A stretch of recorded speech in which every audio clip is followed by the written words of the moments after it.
revisar con Jaime Lorenzo, médico cirujano con especialización en administración de hospitales y es director ejecutivo de la ONG Médicos Unidos de Venezuela. Doctor Lorenzo, qué gusto saludarle. Igualmente, Román, un saludo hablar contigo y a tu equipo de producción que cada día son más eficientes y a todos los radioescuchos a nivel nacional. Así es. Muchísimas gracias por atendernos. ¿Cómo están los hospitales en nuestro país, doctor? Mira, amigo, definitivamente los hospitales dejaron de ser hospitales públicos para la atención de las personas sin ningún tipo de distingo económico, porque nuestros ciudadanos que acuden a nuestros centros hospitales tienen que subsidiar al Estado para que ser atendidos. Y con esto te explico. Una persona que tiene una enfermedad X y se quiere hacer un diagnóstico o hacer seguimiento a esa enfermedad, tiene que recurrir a servicios privados para hacerse los exámenes de laboratorio, estudios de imágenes, la biopsia por anatomía patológica o la citología, y después que tiene un diagnóstico que amerite ser ingresado al hospital, tendrá que conseguir y pagar los materiales médico-quirúrgicos en un 75-80% y los medicamentos en un porcentaje bastante parecido. Aparte de que tendrá que llevar a su familia los alimentos, que claro está, esos alimentos quizás no sean preparados con la rigurosidad que debe Claro. cumplir, por ejemplo, un paciente diabético que No. no debe comer sino con ciertas características. Nuestro sistema hospitalario está parcialmente, o podríamos decirlo, privatizado, y por eso es que tú vas a ver, y nuestros periodistas y los ciudadanos deberán ver, los hospitales abiertos Ujú. con personal sanitario adentro, pero la condición para poder funcionar es que la gente lleve casi todo. Aparte de que el abandono, que ya lo hablábamos todos nosotros antes de la epidemia, se ha acentuado porque ha habido un olvido total de las funciones básicas de un sistema, de la responsabilidad, de la quien responsabilidad de los sistemas de salud, de estar vigilante y hacer un cuidado y hacer mantenimiento de todo el sistema de un hospital. Es como si tú fueses un hotel y te consiguieses que en el hotel, aparte de que no tienes agua, tienes que acarrearte el agua para hacer tu aseo diario, la luz se te va y no tienes maneras de darte una respuesta, o hay fallas eléctricas, y como hace unos días atrás, durante una operación quirúrgica de ginecología, hubo que culminarla con las luces de los celulares porque en el hospital donde se está, aquí en Caracas, Ujú. se fue la luz y la planta no arrancó. Oh. A ver, doctor Lorenzo, hace pocos días Nicolás Maduro prometió atacar con mano de hierro, así dijo, las mafias instaladas en los hospitales del país. Está claro que la situación de los hospitales no será nada más responsabilidad de las mafias, pero esas mafias existen, están en los hospitales, quienes participan de ellas en todo caso. ¿Qué nos puede decir con respecto a esas mafias? Lo interesante de esto, Román, si vamos al concepto de mafia, mafia se supone que es un conjunto de personas que se ponen de acuerdo para hacer una acción ilegal o delinquir. Para que eso ocurra en un hospital que tiene entradas y salidas del hospital, custodiadas y vigiladas por personal interno de vigilancia, por el grupo de milicianos, y en algunos casos hospitales por grupos de vigilancia contratados o privados. Aparte de eso, que para que se mantenga ese estatus de una organización delincuencial haciendo una actividad, tiene que haber alguien que permita que eso ocurra.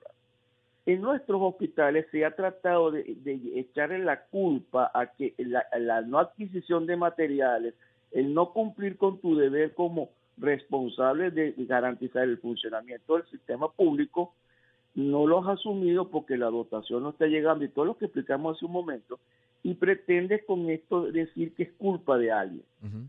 La culpa que se le quieren llevar es al personal sanitario. Hace poco, en el estado Trujillo, acaban de detener a un joven residente, o le acaban de privar su libertad a un joven residente de primer año de anestesiología, porque en su koala tenía ciertos medicamentos Sí. que son de uso exclusivo de los anestesiólogos, y lo peor del asunto es que lo tenía dentro del hospital, no estaba en la calle ese muchacho.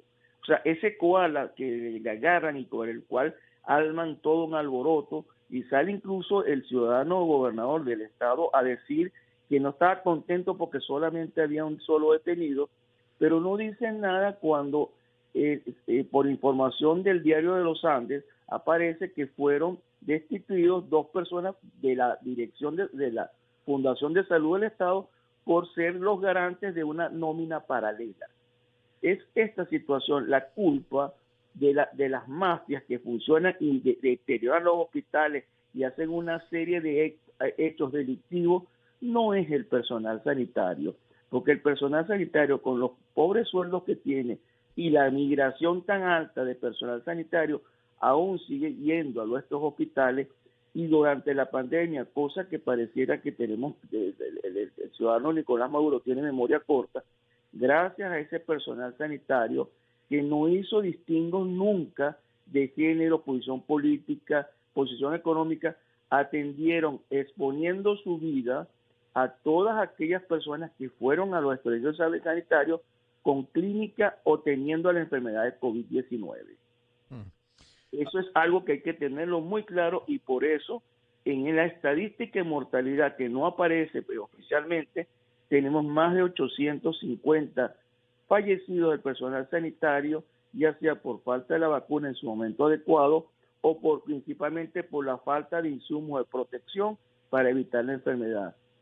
Tratar de enlodar al personal sanitario diciendo y haciendo la bulla de que son los culpables de que no haya materiales, es tratar de tapar con el sol con un dedo. La gente y los ciudadanos saben que los hospitales están desabastecidos por el responsable de mantenerlos abastecidos, que no cumplen con su deber. A ver, estamos conversando con el doctor Jaime Lorenzo. Él es, entre otras cosas, director ejecutivo de la ONG Médicos Unidos de Venezuela. Doctor Lorenzo, la nueva ministra de la Salud, Magali Gutiérrez, ha hecho referencia a ella, ha mencionado algo del salario de médicos y enfermeros, de recuperación de equipos, ha mencionado de dotación de insumos o de la infraestructura, de tener un aire acondicionado o de tener una ambulancia o de tener algo tan elemental y tan necesario como acceso al agua y a la electricidad. ¿Se ha referido a alguno de estos temas desde su llegada al ministerio? Hasta el seguimiento que hemos tenido nosotros, no hemos visto una declaración pública que lo diga. Hasta nos tenemos entendido que hay un documento que se llama Propuestas para el Sistema de Salud 2022, en donde son grandes, el documento en grandes partes toca que hay problemas de desabastecimiento, toca que hay problemas de infraestructura, pero no propone soluciones legales, y más bien se convierte en un documento que llama mucho la atención por su alto contenido político. Y cuando digo político, Román, no me refiero a políticas de salud, sino a un alto componente ideológico político. Y en salud, Román, nosotros lo hemos dicho, y muchos grupos de profesionales, la salud, la educación y la alimentación no pueden estar en la discusión o en el proceso ideológico político, porque son para todos los ciudadanos, no puede tener ese verbo. Y en ese documento lo que sabemos es, pero no hay propuesta para decir cómo vas a enfrentar los problemas graves que sufre el ciudadano común. Porque de repente, y lo más seguro, tú debes conocer, o tu equipo debe conocer más de una persona que está buscando cómo hacerse algo para poder tener un diagnóstico o para poder cumplir con las indicaciones que le hacen para adquirir materiales y medicamentos. Eso no debe seguir ocurriendo en un país donde la Constitución, es decir, la letra que rige las normas entre los ciudadanos, dice que la salud tiene que tener un nivel de calidad, no puede ser excluyente y es gratuita. Lamentable, eso es lo que dice la ley, y la ley debe cumplirse, porque así fuimos creados todos los demócratas que tenemos ese pensamiento en Venezuela, de que la Constitución es el gran documento que rige nuestras relaciones. Y los deberes y derechos de los ciudadanos y de los que tienen algún nivel de responsabilidad en el manejo de la cosa pública. Claro. Doctor Lorenzo, uno imagina que estando una comisión de alto nivel de la OIT en Venezuela, ¿habrá algún o algunos sindicatos de trabajadores de la salud que tendrán alguna reunión, cierto? Por la información que tenemos, en las reuniones de la OIT, van a estar presentes personal de los gremios de la salud, de los sindicatos de salud, pero no van a tratar un punto exclusivo de salud como tal. Van a tratar lo macro que afecta a todos los trabajadores, los obreros, claro. Y es posible que con la habilidad de nuestros compañeros de los sindicatos de salud, es posible que en algún momento ellos dejen colar la problemática de salud, pero es que en la parte laboral, Román, la problemática es general de todos los grupos de gremios profesionales y los grupos de sindicatos y obreros. Todo el mundo sabe la situación con que el personal sanitario paga para ir a trabajar, así de sencillo. Claro. Haber descuidado, doctor Lorenzo, el sistema público de salud, digamos el tradicional, para dar paso a aquello que comenzó con Barrio Adentro, no fue una buena decisión, ¿cierto? Definitivamente no, porque primero existe una distracción de los recursos presupuestarios en detrimento de una estructura que ya tenía años de construcción, que ya tenía años de conocimiento de la ciudadanía que existía y que ahí se había la solución. Y lo más grave es que el otro sistema que quisiste convertirlo en un sistema paralelo tampoco funcionó porque lo abandonaste. O sea que aquí el problema no era el otro sistema, el sistema que tú lo trataste de convertir en dañino hacia la gente, fue el que dio respuesta durante toda la pandemia y es el que le ha dado respuesta a la gente cuando se consigue una institución dentro del sistema de Barrio Adentro cerrada o que no está funcionando. Y es una realidad tan grande que los ciudadanos la conocen.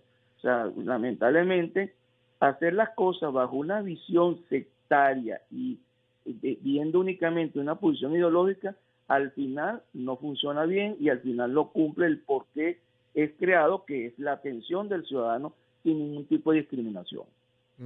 ¿Qué le dice al ciudadano que hoy necesita de atención médica? ¿Cuál es su recomendación, doctor?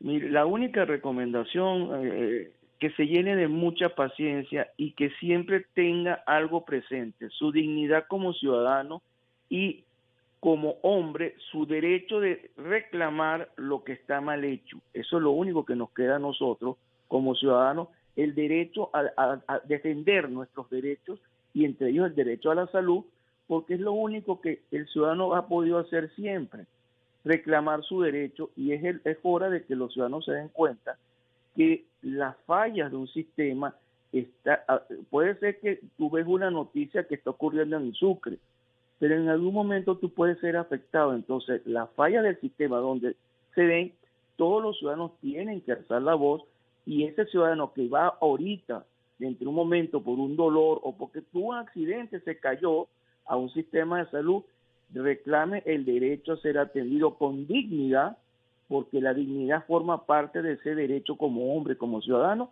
y que sea atendido como debe ser y que no permita que esas mafias o lo que está alrededor de las mafias, que está fuera de los hospitales, con un mercado negro de medicamentos y materiales, lo hagan pagar esas consecuencias del manejo que existe a nivel de todo el sistema de salud. Claro. Muchísimas gracias, doctor Lorenzo, por su tiempo.